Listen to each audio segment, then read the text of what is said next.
Agile Manifesto, bahwa Mhm. orang yang agile itu sebetulnya, tergambar dari ketika dia berencana, dia siap mengikut sertakan interaksi dengan orang lain di dalamnya.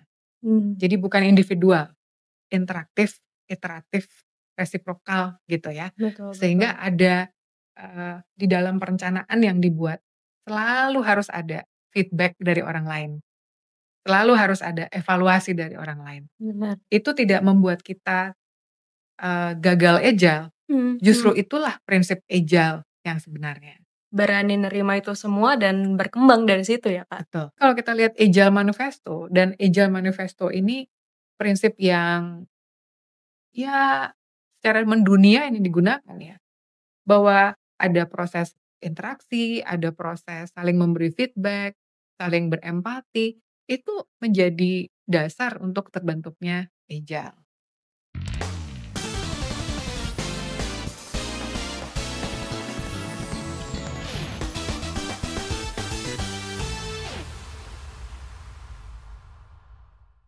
Halo rekan Akar dan Sobat Genika, selamat datang kembali ke Productivity Talk. Perkenalkan, nama saya Yovita dari Asal Indonesia, dan hari ini saya menemani Mariska Tambunan, Presiden Direktur dari Asal Indonesia. Sedikit fun fact tentang beliau, kalau di kantor itu nggak boleh panggil Bu, jadi di sini aku juga akan panggil dia Kak, supaya nggak ditegur nanti pas di kantor ya. Ya. Oke, jadi di episode kali ini kita akan bahas tentang Agile and Ethics, the dynamic role of leaders. Mungkin untuk sedikit ice breaking, boleh nggak sih Kak Kika ceritain sebenarnya tuh asal muasal nggak boleh manggil Kak Kika, Bu Kika, atau Bu Mariska itu kenapa Kak di Kenapa? kantor? Karena sampai di kantor pun semuanya nggak boleh Pak, Bu. Kenapa tuh Kak? Iya, sebenarnya bukan nggak boleh. Terima Mhm. kasih ya perkenalannya ya, Yovita. Jadi sebenarnya nggak boleh, bukannya nggak boleh. Kita tuh kepingin bisa, relate, kepingin bisa, selalu bisa belajar dari semua orang gitu. Dan kita baru bisa relate sama orang kalau, nggak ada bias-bias gara-gara usia, nggak Mmm. ada bias-bias gara-gara, mungkin kita belum pernah, apa namanya, bicara dengan gaya yang berbeda. Nah, dengan kita mengubah usia itu bukan satu faktor yang membuat kita terpisah, panggilan Mbak atau Kak atau Mas atau Bang itu kayaknya lebih cair ya, Mhm. kayaknya lebih cepet nyambung deh kalau kita bicaranya begitu. Jadi lebih Sesimpel agile. itu, betul. Jadi lebih bisa ngobrol dan bisa lebih apa adanya, gitu. Oke. Kembali ke topik lagi ya, Kak. Aku boleh tahu nggak, Kak Kika itu pertama kali bukan pertama kali dengar kata agile ya, tapi pertama kali paham dan menghidupi agile Mhm. itu tuh waktu kapan, Kak? Iya, hari ini kan topik kita agile ya. Mhm Banyak sekali orang bicara soal agile. mhm. Sebenarnya binatang apa sih agile itu dan kenapa dia sekarang-sekarang ini muncul gitu. Saya tuh datang dari latar belakang 2. Yang pertama, saya tuh konsultan di dunia SDM, makanya Kementerian Tenaga Kerja dan GNIK itu menjadi stakeholder yang juga banyak bekerja dengan saya. Di satu sisi lain saya juga wirausaha, Mmm. karena saya harus membangun, lembaga SHL menjadi, tanggap terhadap kebutuhan bisnis. Nah, satu konsultan, satu wirausaha ini kelihatannya solusinya kalau kita nggak agile, kita nggak bisa. Jadi selama 20 tahun lebih saya memimpin bisnis ini, rasanya yang bisa membuat saya berhasil itu adalah ketika saya mau agile. Nah, agile ini kemudian apa? Banyak orang berpikir agile tuh A atau B atau C. Nah, hari ini saya mau berbagi agile versi saya nih, yang bisa dibilang orangnya begini aja nih, perempuan, kemudian orang biasa, bukan siapa-siapa, tapi saya berani bilang bahwa saya menjalani agile. Yang pertama, agile itu perlu untuk semua. Mmm. Jadi semacam life skill ya. Mmm. Karena agile itu berarti kita fleksibel dan terbuka untuk belajar, apapun. Jadi kayak tadi, "Oh kenapa ya harus panggilnya Kak dan Mbak?" Karena buat saya, ketemu sama siapapun itu adalah kesempatan belajar. Jadi ketemu Yovita saat ini, ketemu dengan siapapun, rasanya ada sesuatu yang bisa saya pelajari gitu. Dan yang saya pelajari itu bukan sesuatu yang selalu ada di sekolahan. Karena untuk kita bisa jalanin hidup, ilmu yang ada di sekolah itu satu, tapi juga ada hal-hal lain nih yang kita pelajari pada saat kita berinteraksi. So, agile itu membuat kita mampu untuk bukan hanya membuat plan, pernah dengar nggak kata-kata itu? Plan itu penting, Mhm. tapi planning and replanning Right. itu sesuatu yang jauh lebih penting. Karena juga plan yang terlalu rigid malah menghentikan kita untuk adaptasi kan Kak sebenarnya? Ya, itu Mhm. sih sebenarnya kalau mau pertanyaan Yovita, Mhm. agile tuh gimana? Nah, sebagai konsultan kan saya ditekan dengan, klien-klien yang maunya macam-macam. Mmm. Ada klien dengan latar belakang yang mereka sudah tahu betul apa yang mau mereka lakukan, tapi ada juga klien lain yang masih mencari bentuk.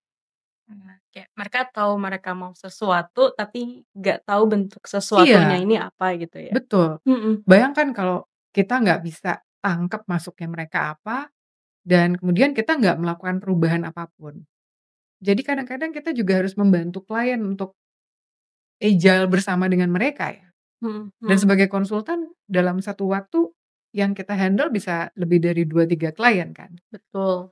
Mau nggak mau Mhm. akhirnya agility-nya terbangun di sana. Sejauh apa sih Kak Kika mendalami agile sama ethics dalam menjalani hidup Kakak? Karena kan tadi Kakak juga bilang agile itu is more than sebuah teori tapi udah kayak way of life ya Kak, yang Kak Kika pegang? Ya, Mhm. jadi, mmm, di sharing ini, Mhm. agile itu kan sebenarnya, saya ingin berbagi, banyak orang yang ingin belajar menjadi agile. Mhm. Tapi saya mau bilang begini juga, agile itu sebenarnya sangat mudah dipelajari, karena setiap kita itu selalu punya tantangan hidup, Mhm. punya, kendala, punya persoalan, dan juga punya tugas-tugas gitu. Mhm.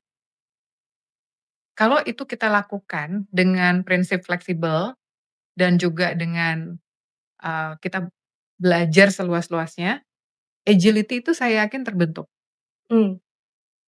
Hanya di sini yang ingin dikoreksi dalam sharing ini, agility atau agile tuh bukan masalah hanya cepet-cepetan, Oh.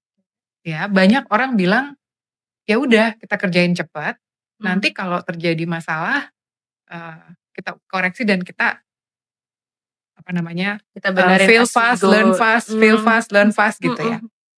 Itu boleh gitu.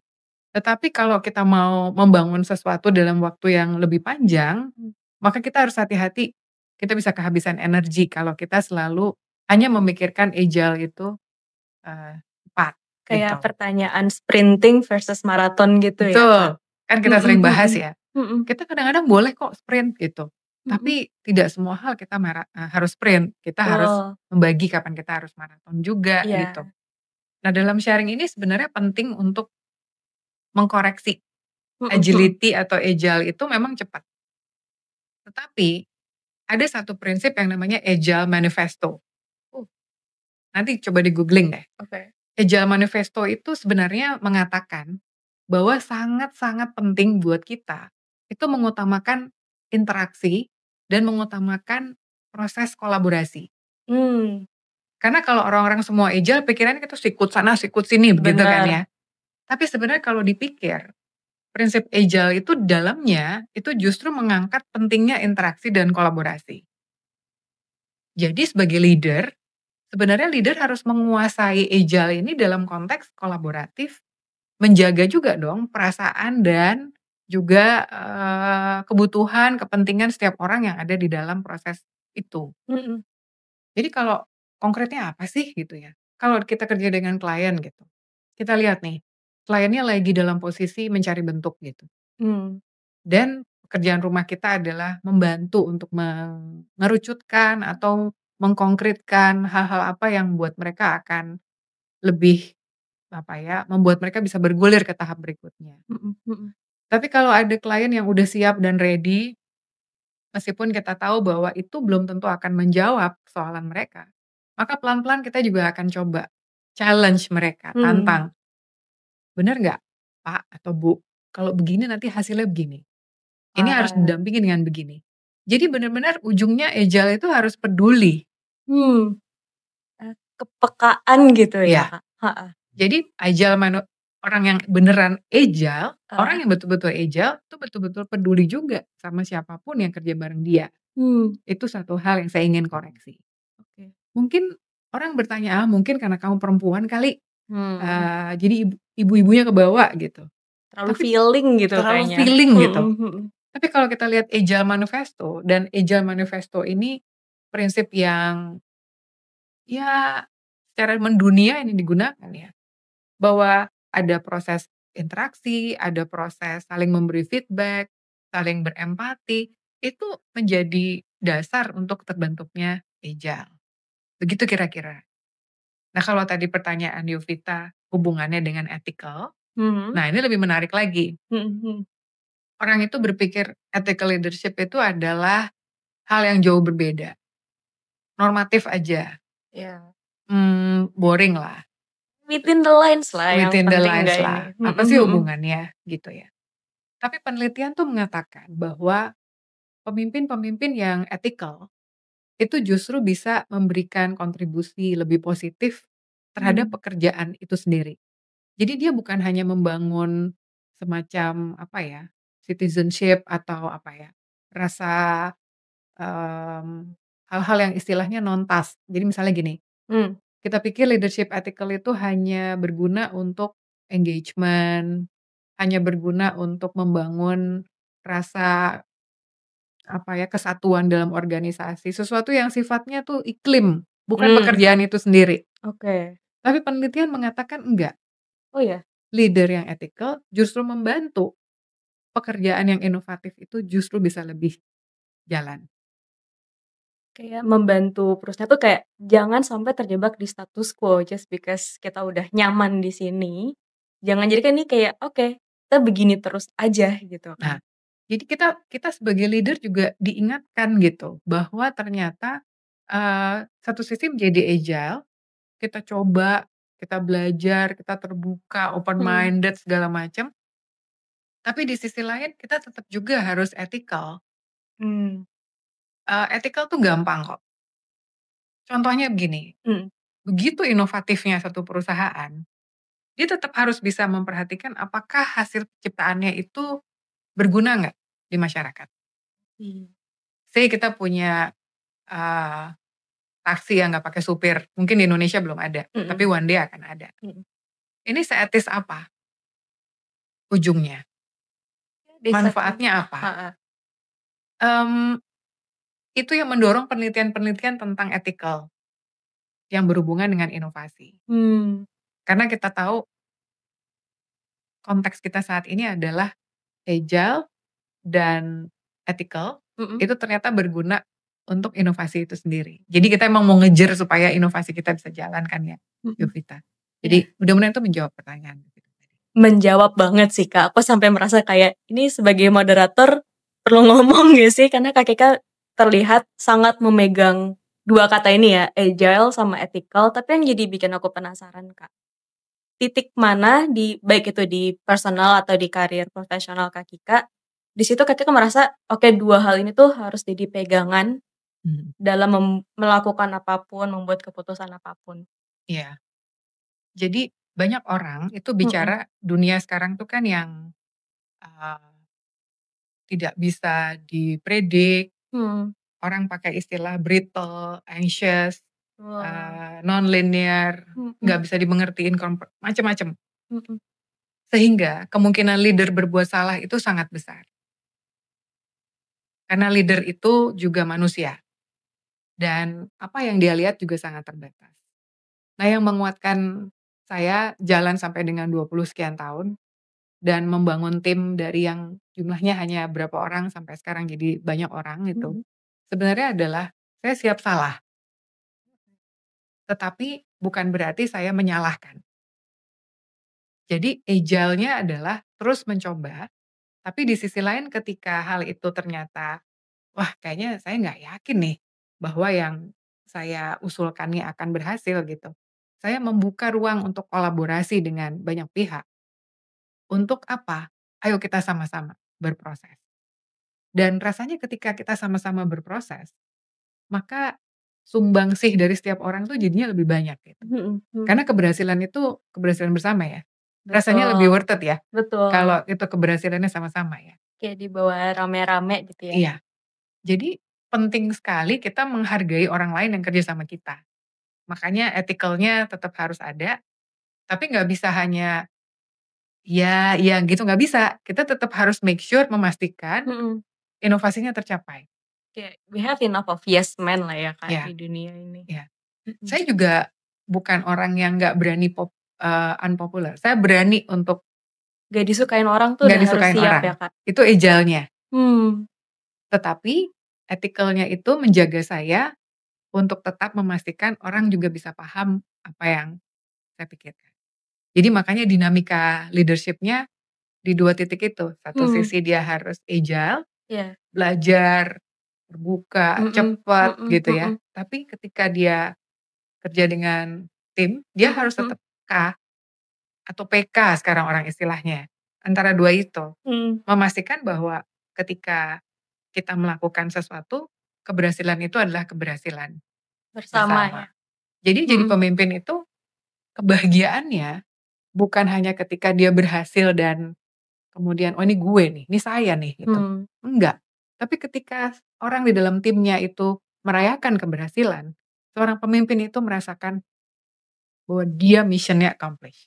Kayak Kak kita bisa ngelihat, oh tim tim saya tuh merasa ikut berhasil loh dengan keberhasilan ini, karena Iya, kerjanya mereka juga iya, gitu loh. Karena si kolaborasi ini gitu ya. iya. Dan ketika mereka Mhm merasa bahwa mereka, eee, berhasil melakukan sesuatu, mhm. itu saya merasa bahwa saya juga berhasil membuat dia, berhasil melakukan Mhm sesuatu. mhm. Dan itu rasanya sangat rewarding ya kita ya. Iya, di situ yang kalau orang bilang leaders versus boss kali ya, Kak? Iya, Mhm iya. Jadi itu kenapa dua dua agility sama ethical itu saya mhm. pedomani banget, pedomani sekali. Iya. Tadi tuh aku agak-agak nyangkut nih waktu Kak Kika bilang berani nggak disukain dan berani salah gitu ya. Kan di situ kan jadi yang mungkin beratnya jadi pindah ke etik. Ada nggak titik, momen, atau peristiwa di mana Kak Kika tuh merasa, kayak titik ini agak berat nih Kak Kika harus hampir milih antara agile dan ethics, tapi ending-nya tuh Kak Kika berhasil menemukan sweet spot-nya lagi tuh kayak, enggak, 2 ini adalah pegangan, 2 ini harus sama-sama Ya, kepake di ya, keputusan itu. ya, ya. Heeh. Jadi kan, saya memimpin udah 20 tahun lebih. Jadi Mhm. bisa terbayang saya memimpin di usia yang Jam sangat muda. terbangnya sudah Heeh. ya. Memulainya itu sangat-sangat muda. Mhm. Mungkin umurnya belum 30 ya waktu itu. Di saat umur 30 tuh rasa kita untuk agile itu jauh lebih besar dibandingkan ethical. Oke. Karena kita merasa bahwa semua bisa kita kerjakan, dan kalau bisa mengerjakan segini kenapa harus mengerjakan segini. Dulu mindset-nya seperti itu gitu. Mhm. Tapi terus terang, saya diajari juga oleh tim saya. Mmm, Ketika kita mendorong mereka, sampai dorongan itu begitu keras barangkali, Mhm. mereka tentunya jadinya mental ya. Jadi, "Aduh nggak pegang lagi nih." Malah defensif ya sama Berproseslah approach itu. itu, Mhm mhm mhm. Yovita. Sehingga sweet spot itu akhirnya lama-lama muncul ketika kita digerus dengan pengalaman-pengalaman itu. Mhm. Niat kita adalah mencapai hasil yang terbaik. Mhm. Tetapi lama-lama, lambat laun, itu harus dibanding dikombinasi dengan kesiapan dari orang-orang yang ada di sekitar kita juga. Nah kalau kita misalnya, mau melakukan satu hal zaman muda dulu, mungkin mudah aja tuh langsung ambil, eee, planning, membuat plan-nya, langsung Mhm. jadi. Mhm. Tapi setelah, makin lama, makin ke sini, kita langsung bisa melihat stakeholder kita ada banyak. Ah. Orang-orang yang terlibat dalam sebuah proses nih bukan saya pribadi, Mhm tapi ada banyak orang. mhm. Dan setiap orang ini punya prosesnya masing-masing. Nah, disitulah sweet spot itu akhirnya muncul. Muncul Heeh, dengan harus bisa ini ya Kak, ngelihat ini tuh nggak berhenti di saya loh, apa yang saya lakukan, iya, apa yang saya pilih tuh akan berefek ke orang lain dan berefek ke hasil yang lebih luas dari yang mungkin yang cuman saya rasakan gitu kan. betul. Dan ini perenungan yang saya dapatkan dari sekian puluh tahun ya, Mhm. bahwa pada akhirnya, tidak semua orang memang langsung siap berpikir dan berempati pada semua stakeholder yang bekerja Wow. dengan dia. Itu Mhm. perlu kepekaan. Mmm. Jadi kalau kita mau berhasil, kita memang harus cepat, Mhm. tapi kita juga harus cermat, Mhm. kecekatan itu juga harus ada, Mhm. tapi kepekaan ini agak harus muncul.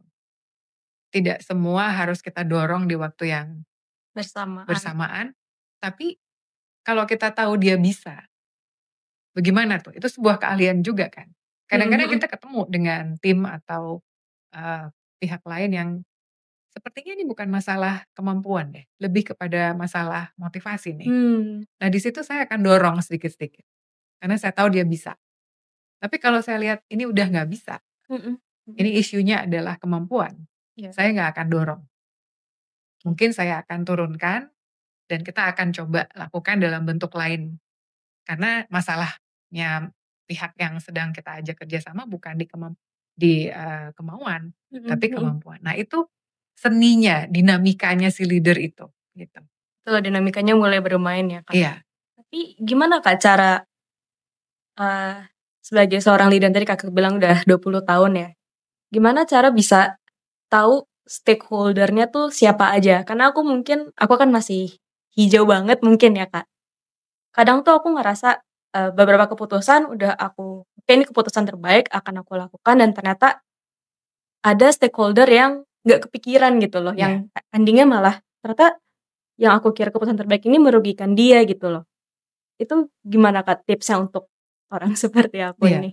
Nggak usah khawatir ya, nggak usah Mhm. khawatir. Tapi itu semua akan terbangun dengan jam terbang kita. Mmm. Dan keinginan kita untuk melihat gitu, keputusan yang ada di depan saya, ini dipengaruhi siapa aja. Mhm. Kalau saya bicara begini nih siapa saja orang-orang yang terlibat di dalamnya. Mhm. Pelan-pelan tuh akan muncul. Pekan itu akan tumbuh sendiri. Anak-anak sekarang suka bicara overthinking. Iya. Kalau zaman saya dulu overacting, anak sekarang overthinking ya. Oh. Tapi anyway, saya mau bilang, ada satu penelitian mengatakan Mhm. bahwa orang-orang yang overthinking sebetulnya itu punya kompetensi yang baik untuk menjadi manajemen kontrol atau directorship kontrol. Really? Sebetulnya. Oke. Tinggal dia mengelola bagaimana caranya si overthinking itu betul-betul menyasar kepada apa yang sedang dia kerjakan. Hmm. Jadi dia akan berpikir 2 kali, berpikir 3 kali gitu. Itu bagus sebenarnya. Mhm mhm. Jadi overthinking tuh menurut saya, banyak dibicarakan ya, tetapi, harusnya disebandingkan atau diimbangi dengan bukan hanya overthinking ya, tapi, eee, action-nya harus ada juga, pelan-pelan. Bikin salah sekali 2 kali it's okay Yovita. Waktu saya seumur Yovita mungkin hal itu juga yang saya lakukan.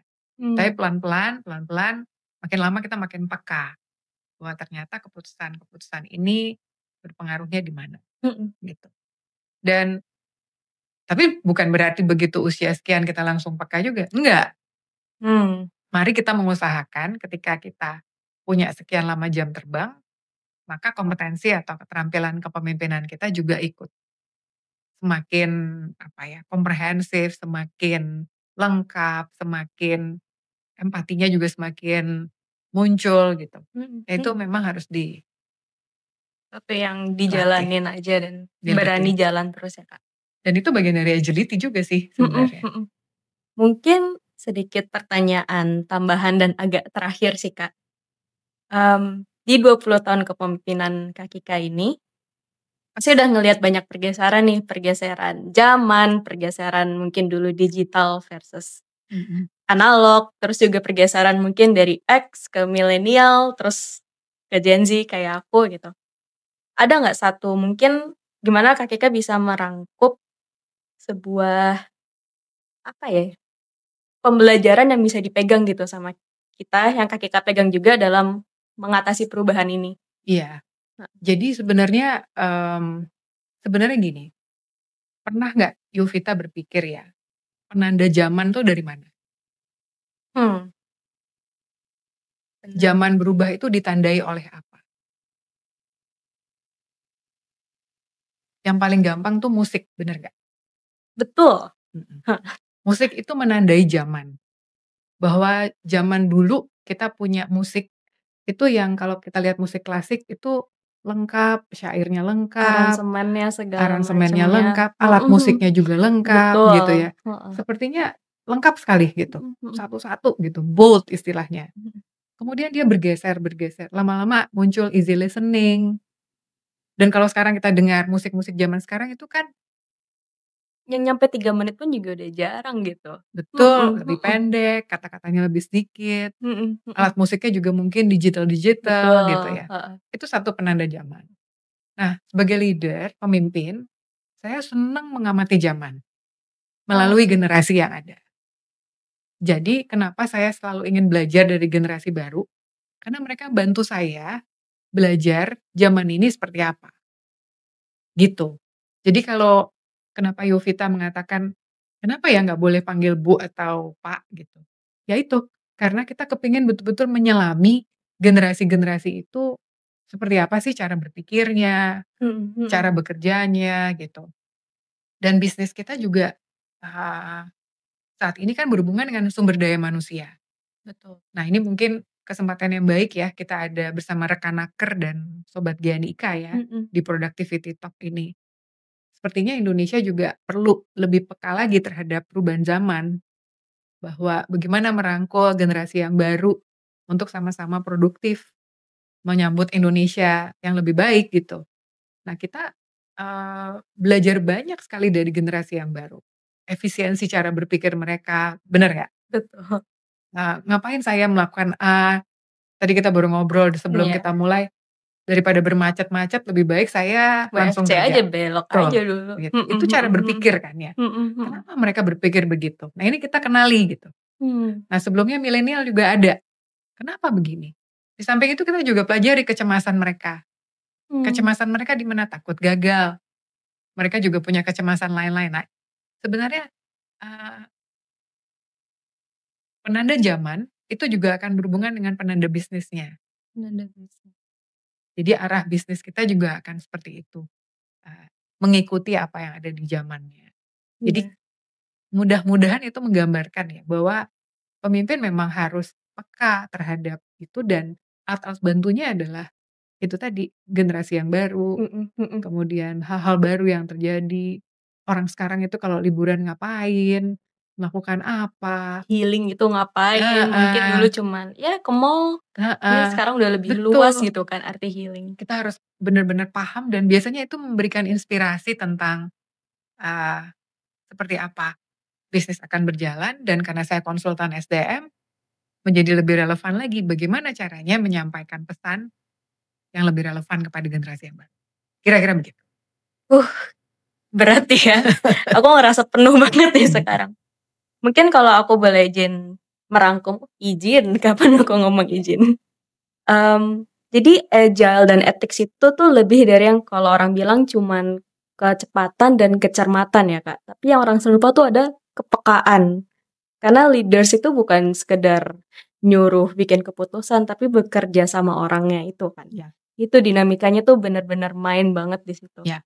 Jadi itu betul dan Mhm saya ingin menambahkan bahwa Agile Manifesto, bahwa mhm. orang yang agile itu sebetulnya, tergambar dari ketika dia berencana, dia siap mengikut sertakan interaksi dengan orang lain di dalamnya. Mmm, Jadi bukan individual, interaktif, iteratif, resiprokal gitu ya. betul Sehingga betul. ada, di dalam perencanaan yang dibuat, selalu harus ada feedback dari orang lain, selalu harus ada evaluasi dari orang lain. Bener. Itu tidak membuat kita, gagal agile, Mhm justru mhm. itulah prinsip agile yang sebenarnya. Berani nerima itu semua dan berkembang dari situ ya, Kak? Betul. Mhm. Sehingga ketika kita sudah berhasil membuat konsep yang lengkap, maka perencanaan yang agile tadi itu juga terlaksananya nggak seperti buru-buru, Mhm. jalannya sudah enak, karena interaksi dengan semua pihak yang terlibat di dalamnya, itu sudah rapih masuk di sana, gitu. Mungkin, Kak Kika boleh ada kata-kata terakhir, Kak, untuk sobat Gianika Dan dan rekan Naker rekan-rekan nakarnya? iya, Mhm rekan Naker dan Sobat Genika ini kan pasti juga dari demografisnya beragam gitu. Betul. Mari kita bersama-sama kita membuktikan kita semua punya bakat agile, punya gitu. Tinggal kita menemukan caranya masing-masing. Tidak selalu harus cepat, tetapi yang juga harus penting adalah kecepatan ya, kecermatan iya, kecekatan iya, dan kepekaan juga iya. Lakukan itu di depan.